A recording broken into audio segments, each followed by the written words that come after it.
গ্রীষ্মের তাপদাহ কিংবা বর্ষার স্নিগ্ধতা ঋতু বদলের সঙ্গে সঙ্গে নতুন রূপে ধরা দেয় রাজশাহী।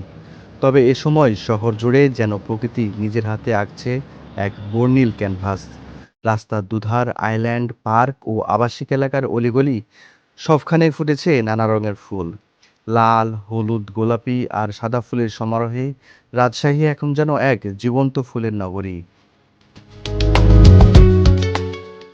সকালে সূর্যের আলো ফুটতেই নগরীর প্রধান সড়কগুলোতে চোখে পড়ে ফুলে ভরা গাছের সারি।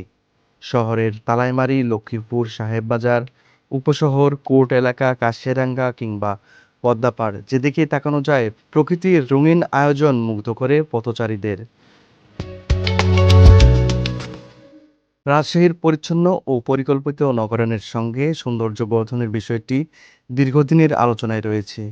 নগর কর্তৃপক্ষের বৃক্ষরোপণ কর্মসূচি এবং পরিবেশ সচেতন নাগরিকদের উদ্যোগে শহরের বিভিন্ন এলাকায় শোভা পাচ্ছে কৃষ্ণচূড়া, রাধাচূড়া, জারুল, সোনালু, বকুল, কদম ও নানা প্রজাতির ফুল গাছ।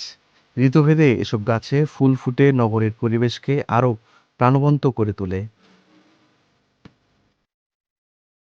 বিশেষ করে কৃষ্ণচূড়া ও রাধাচূড়ার আগুনরঙা ফুলে এখন অনেক সড়কই যেন লাল হলুদ ছাউনিতে ঢেকে গেছে।